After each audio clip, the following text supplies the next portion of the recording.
There had been whispers all morning that someone unexpected was about to testify, not an accuser, not a whistleblower, but a father, a partner, a voice long silenced. When Al-Bashir walked into the courtroom, he carried not swagger, but weight. Dressed in a black suit, no jewelry, no smile, his eyes downcast and steps deliberate, he clutched a letter, folded twice, its edges worn from years of being held. Diddy didn't flinch when he saw him, but everyone else in the room did. They all knew who Kim Porter was, and now her ex was about to speak. Al didn't ask for water or shift in his seat, he simply adjusted the mic and said quietly, "I've waited a long time for this. I'm not here to throw dirt, I'm here to speak on behalf of someone who can't." From his jacket, he pulled the letter and placed it on the table. "This is from Kim, written in 2006, he said. "She gave it to me before she moved back in with Sean. Told me to hold it. In case anything ever happened." And now, he was ready to read it. Her words filled the courtroom. What began as a relationship built on charm and business had turned to control and isolation. She wrote of friends drifting away, of trips that felt strategic, not spontaneous. One line cut through the room: "He says I'm nothing without him, that I owe him everything. But what about my name, my voice, my soul?" Al's voice cracked reading it, prompting Diddy's lead counsel to object, irrelevant and speculative, but the judge allowed it. This wasn't hearsay, it was testament. Al delivered it like a eulogy. Kim had tried to leave 3 times. In 2004, she packed her bags, called her mother, but he sent people, said it was a misunderstanding. In 2006, she booked a hotel under another name. He showed up within hours. The gallery stirred, people connecting dots. Al paused before recalling the last attempt, in 2018. Silence. "She told me she didn't feel safe." The room changed. The judge asked for clarification. "Did she say she was being physically harmed?" Al paused. "No, but she said she felt watched, controlled, that people around her, people she trusted, were suddenly gone or scared." Then he leaned in. "She said, if anything ever happened to her, people should start asking questions." That's when the courtroom truly shifted. Because Kim Porter didn't die in a car accident, she died suddenly, unexpectedly, in her own home. And until now, no one had spoken under oath about her fears. The lights flickered slightly as a technician adjusted the mic, but the real charge in the room came when Al, already sworn in, said clearly, "Kim Porter should still be alive." Then came the pivot. "And if you're asking me why she's not, I can only tell you what I saw, what I was told, and what I feared for years." He wasn't just a witness, he was a grieving man who had once loved Kim, shared a child with her, and spent the last years of her life trying to understand the fear she lived with. "There were late-night calls," he said, panicked, from untraceable numbers, her voice trembling. And with each word, the silence in the courtroom deepened. And when Al-Bashir was asked if Kim's fear was about Puff, he said she always gave the same answer: "Don't make me answer that." Al didn't speak in riddles, he laid out a clear timeline, marking a change in Kim's demeanor after a 2016 weekend at Diddy's home, around the time he was battling internal turmoil and rumors threatening to out parts of his private life. Kim returned from that trip quiet, withdrawn, like someone who had seen something she couldn't unsee. Al, always protective, tried to follow up, but she kept him out of it. "I think she knew I'd act reckless if I ever found out the truth," he said. When the prosecution asked gently, "What truth?" Al dropped a bomb.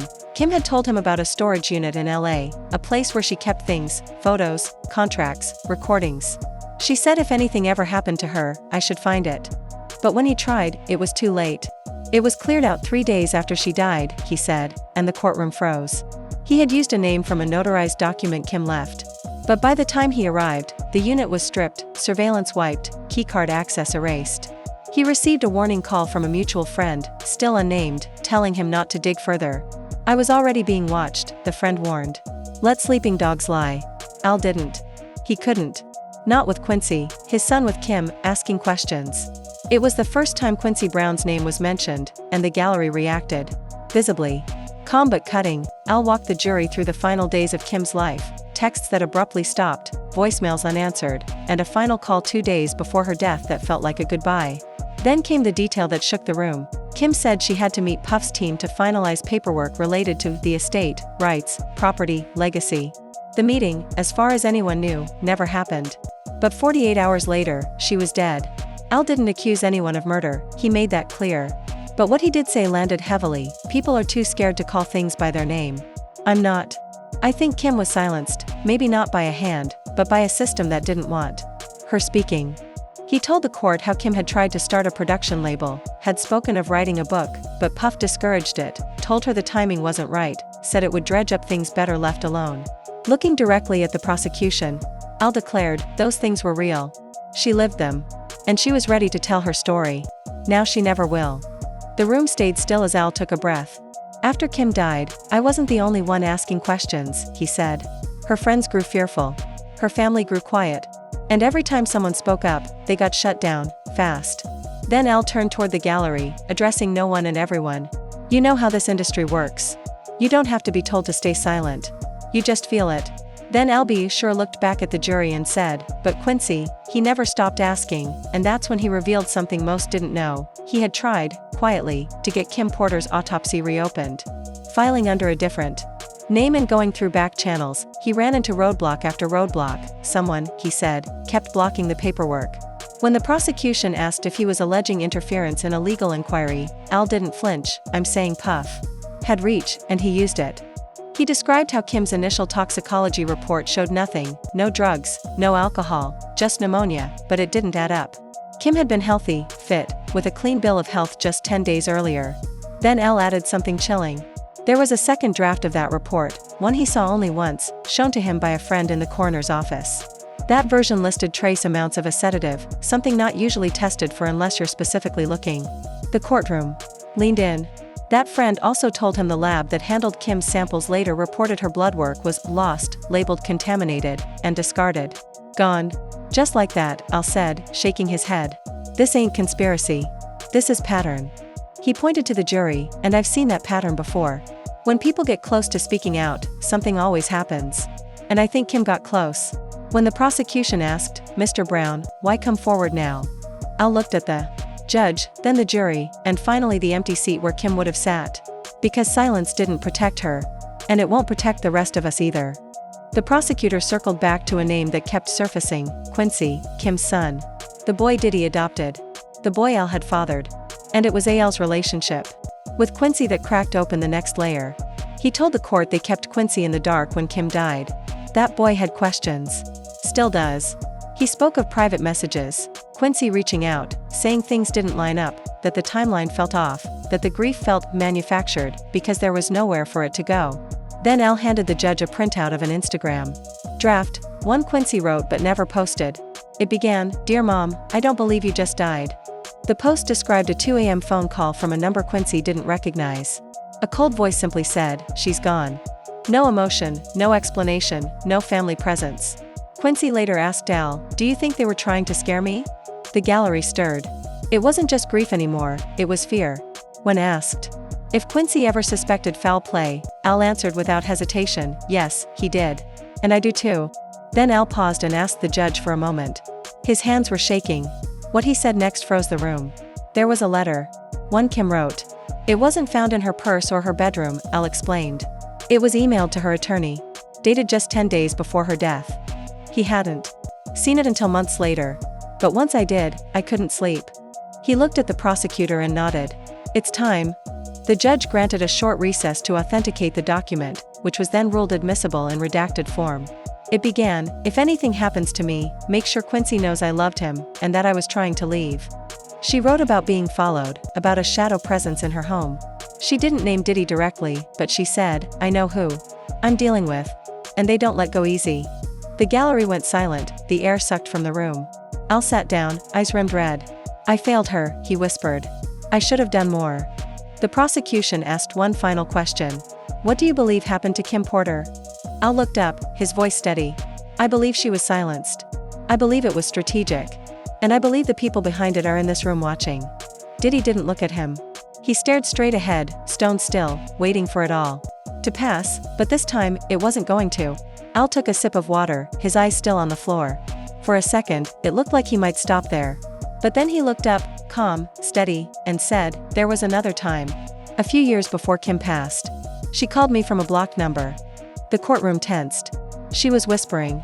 Said she couldn't talk long. But she told me she was scared. Said she was thinking of leaving and that she didn't know who to trust anymore. When Al asked if it was about Puff, she didn't answer, but she didn't have to. The prosecution pressed him to clarify what she meant by leaving. Al never said the word escape, but it hung in the air. They asked if he had proof, recordings, timestamps, messages. She didn't want it traced, he said. And suddenly, it was clear, this wasn't just testimony. It was a reckoning. Then Albie sure added something else, a letter Kim had once mailed him during a custody discussion that, at the time, seemed simple but now read as something far heavier. If anything ever happens to me, she had written, don't let Quincy think it was his fault. Al paused, letting that sentence land, and the courtroom stirred with a low murmur, the kind of sound people make when the shape of everything they thought they knew starts to shift. The defense objected to the letter being mentioned without presenting it, and the judge asked Al if he still had it. I gave it to Quincy when he turned 18, he said quietly.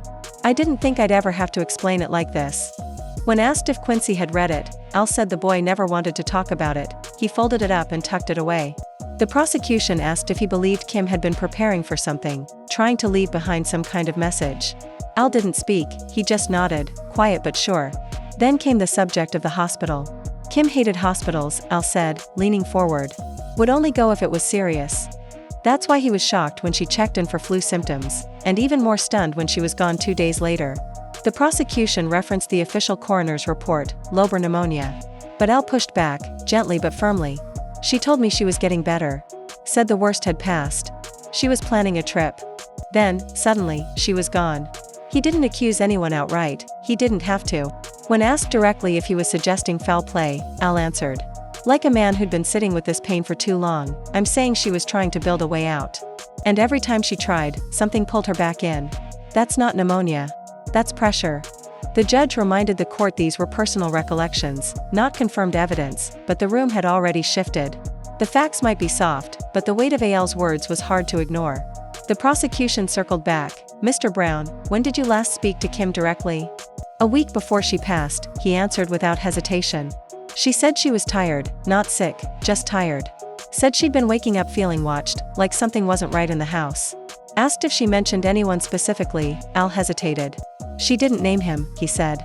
But she said she felt like she was being punished for something. Like she made the wrong call and now had to live with it. The courtroom felt colder. Then the questions turned to Quincy. What was his reaction when Kim passed? Al swallowed hard. He shut down. Quincy always kept things close, but this broke something in him. He told me it wasn't supposed to happen like this. I asked him what he meant, but he wouldn't say. Did Al think Quincy knew something? I think he felt something, Al said. Kids always know, even if they don't understand. And the way things moved after she died, how fast they wrapped everything up, it didn't sit right with him. Then came the funeral. You've said publicly you weren't invited, is that true? The prosecution asked. Al nodded. That was my son's mother. And I had to find out about the funeral through a third party. I wasn't even allowed near the front. Did he believe that was intentional? I know it was, he said. People wanted me quiet. Wanted the cameras focused on one version of her story. What version was that? That she was happy. That it was peaceful. That there was nothing more to see. He looked away. But I knew better. Then came the matter of motive. Mr. Brown, in your opinion, why would anyone want to silence Kim? Al exhaled, steady but weary. Because she knew too much. Because she had receipts. And because she wasn't afraid to start talking once it all got too heavy.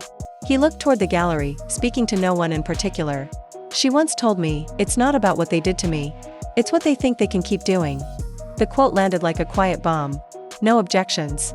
Then the prosecution asked, if Kim Porter were alive today, what do you think she would say to this court? Al's voice softened. She'd tell you she tried. That she gave the best years of her life to people who thought they owned her. And when she finally tried to walk away, they made sure the door shut behind her. The courtroom didn't breathe. I'm just here, he said, so the door doesn't stay shut. The judge called a recess, 10 minutes, just enough time for the courtroom to exhale. No one spoke. No side conversations. Even the guards stood still, unsure what they were guarding anymore. When court resumed, the room felt heavier, like something sacred had cracked open. The prosecution shifted tone, no more questions, just playback, facts, dates, interviews, clips. Al sat silently as a 2019 clip played of him saying he'd been in a coma during Kim's funeral. The defense objected, irrelevant. The judge overruled, state of mind is in question. When the clip ended, the prosecutor asked, were you ever contacted about an investigation into her death? No, did you request one? I did. Publicly. But nothing came of it. No autopsy details.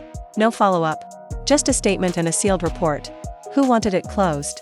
Oh, I think we all know who I mean. He didn't say the name, but the implication wrapped around the courtroom like a noose. Finally, the defense stood, tone clipped. Mr. Brown, are you suggesting that a global music icon orchestrated the death of his former partner? Al didn't flinch. I'm saying she didn't die the way they said she did. Do you have proof? No. But I have questions. And I know for a fact, so did she. The judge reminded the court that allegations without evidence remain just that, allegations. But the seed had been planted, and the jury looked shaken. Then came one more piece, a journal entry. The prosecution handed it to Al, who confirmed the handwriting as Kim's. Dated March 11, 2018. He read aloud, "Sometimes I wonder if I'll ever be free, not from the house, from the silence." The courtroom fell quiet again, this time out of respect. Al's hands trembled as he handed the page back. "I never wanted this in court," he said. But she deserved to be heard. And in that moment, somehow, she was. As court adjourned for the day, no one moved. Diddy didn't look up. His lawyers packed slowly, like the floor might collapse under them. Outside, reporters typed furiously. Not about what was proven, but about what was said, what was felt, and what couldn't be unsaid. Al stepped down from the witness box, glancing once, not at Diddy, but at the empty seat where Kim would have been if things had gone differently. Then he left, quietly. Outside, cameras swarmed, but Al didn't stop for interviews. He walked with his head down, flanked by two family members. Someone shouted, "Do you think justice will ever come?" He didn't answer. But the pause before he stepped into the car said everything. It was a long one.